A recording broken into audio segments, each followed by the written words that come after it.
ذوالحجہ کا پہلا عشرہ چل رہا ہے۔ اس سلسلے میں جو انتہائی اہم ترین کار ثواب ہیں ان میں سے ایک نویں ذوالحجہ کو روزہ رکھنا۔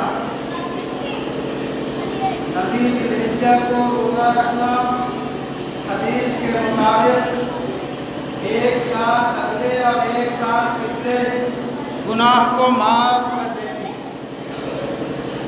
یہ نیکی، یہ اچھائی اور یہ حسنہ ایسی حسنہ اور نیکی ہے جو ایک ساتھ اگلے اور ایک ساتھ پچھلے گناہ کو معاف کر دیتی۔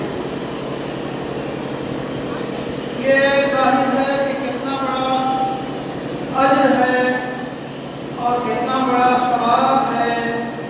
ایک مومن کو ایک شاندار غنیمت ترین موقع فراہم کیا جاتا ہے۔ ایک تو یہ اہم کام ہے نویں ذوالحجہ کو کرنے کا۔ دوسرا کام تکبیرات تشریف، وہ نویں ذوالحجہ کی فجر سے شروع ہوتی ہے، 13ویں ذوالحجہ کی عصر پہ ختم ہوتی ہے۔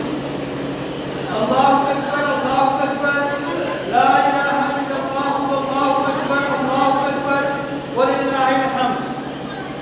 ہر نماز کے بعد مرد و عورت پہ ایک بار کرنا واجب، اس کا اہتمام ضروری ہے، جس میں اللہ کی کبریائی، اللہ کی ستائش اور اللہ کی وحدانیت اور الوہیت کا اقرار، اللہ کی پاکیزہ بیان کرنا، اسی کے لیے سب کچھ ہونے کا دعویٰ کرنا، یہ ساری چیزیں حقیقتیں ان تسبیحات میں مضمر ہیں۔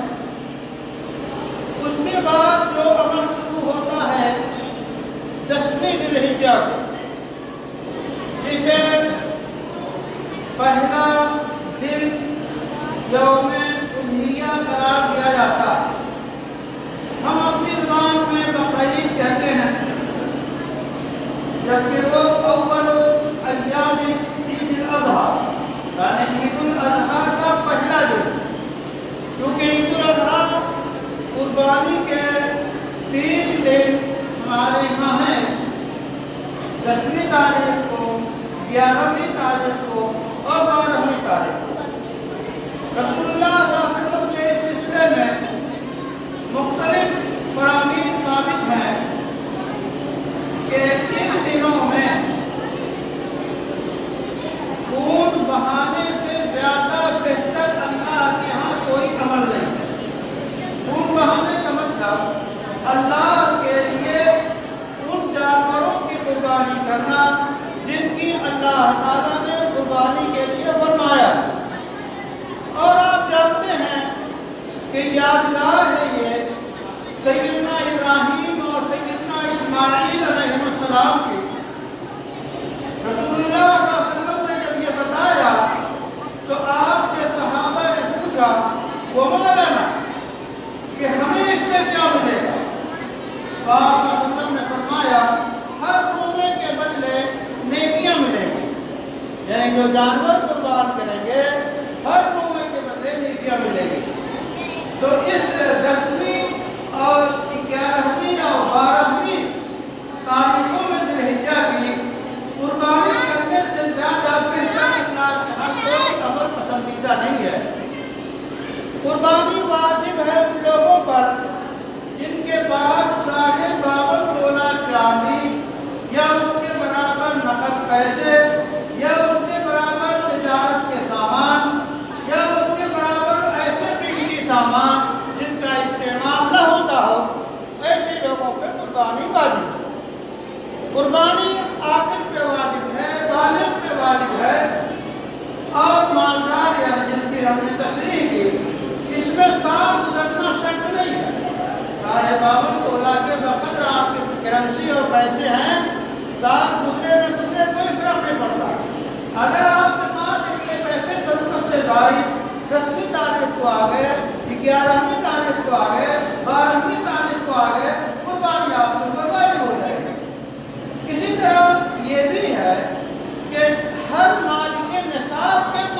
واجب ہے، یعنی گھر کا سربراہ ہے وہ قربانی کر رہا ہے، اس پہ واجب ہے۔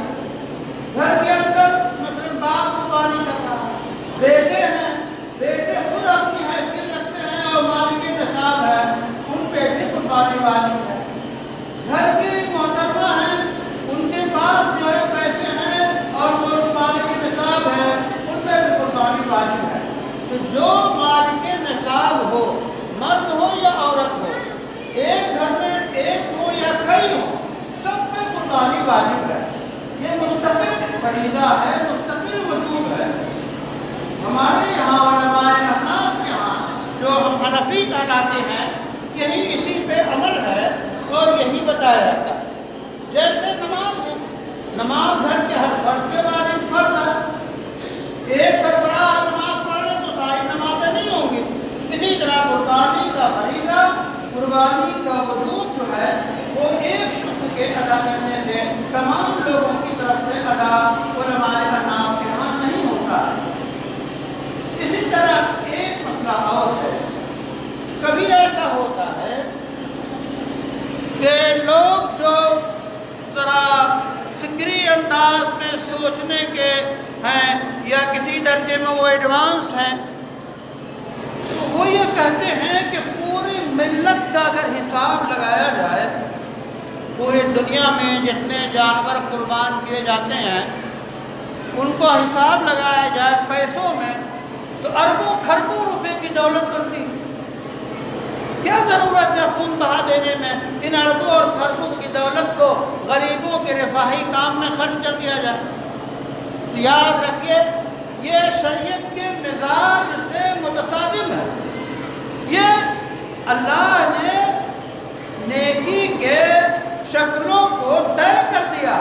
جیسے کہ نماز ہم پڑھتے ہیں، ابھی 2 رکعت نماز پڑھیں گے، اگر کوئی صاحب یہ کہیں کہ تیسرا سجدہ کر لیں تو 3 سجدے ہو جائیں گے، بہت سارے ثواب ہوگا، ثواب اور ملے گا، ہرگز یہ قبول نہیں ہے۔ تو نماز کی شکل طے کر دی گئی۔ اسی طرح قربانی کے دنوں میں قربانی کے جانوروں کے ذریعہ قربانی کرنا اور اللہ کا قرب حاصل کرنا یہ شریعت نے طے کر دیا۔ اس میں کتنی حکمتیں ہیں، ہر ذہن اس تک نہیں پہنچ سکتا جبکہ حکمتیں بیان کی گئی ہیں۔ مثلا بہت سے ہمارے انسانی بھائی ایسے ہیں جن کو سال میں گوشت صرف ایک ہی مرتبہ کھانے کو ملتا ہے، وہ بھی قربانی کا گوشت۔ بہت سے لوگ ایسے۔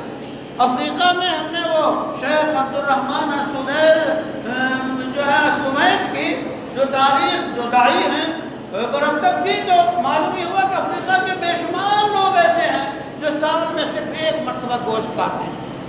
گوشت کا ذائقہ، گوشت کی نعمت کا ذائقہ ان لوگوں تک قربانی کے ذریعے پہنچ رہا ہے۔ بے شمار حکمتیں ہیں۔ تو شریعت نے جو چیزیں طے کی ہیں اس میں عقلی گھوڑے دوڑانا درست نہیں ہے۔ بہرحال یہ وہ بنیادی باتیں ہیں، اور قربانی کا جانور انتہائی اچھا ہو، انتہائی فربا ہو، وہ لاغر اتنا نہ ہو، اتنا کمزور نہ ہو، وہ جو ہے خارش زدہ اتنا نہ ہو کہ اس کے گوشت تک خراب ہو رہا ہو، وہ اندھا نہ ہو، وہ جو ہے قربان گاہ تک چل کے جا سکتا ہو، اس کے اندر اس طرح کا کوئی عیب نہ پایا جاتا ہو جس سے اس کی قیمت گھٹ جاتی ہو یا گوشت خراب ہوتا ہو۔ ایسے جانوروں کو قربان نہیں کرنا چاہیے، اچھے جانوروں کا انتخاب کرنا چاہیے اور صرف اللہ کے لیے کرنا چاہیے۔ اس میں دکھاوا نہ ہو کہ ہمارا بکرا جو ہے 55,000 کا ہے، ان کا جو ہے ابھی قیمت میں دیکھ رہا تھا 24 لاکھ 60 لاکھ 70 لاکھ کے بکرے بک رہے ہیں۔ تو دکھاوا اس میں ہم ان کی نیت پہ حملہ نہیں کرتے۔ جو لوگ 60 لاکھ کا خرید رہے ہیں اللہ ان کو ثواب دے، اچھی نیت سے خرید رہے ہوں گے، لیکن دکھاوے کی نیت سے چاہے 10,000 کا بھی بکرا آپ قربان کریں تو اللہ کے ہاں کوئی حیثیت نہیں ہے۔ اس واسطے صرف اللہ کے لیے قربانی کے ایام آ رہے ہیں، اس کی آپ تیاری کریں۔ اللہ کے لیے شکرانے کی نماز پڑھی جاتی ہے، قربانی کی جاتی ہے، اور سنت ابراہیمی کا احیاء اور زندہ کیا جاتا ہے، اور دنیا کو پیغام دیا جاتا ہے کہ ایک ہی دن ایک ہی لباس میں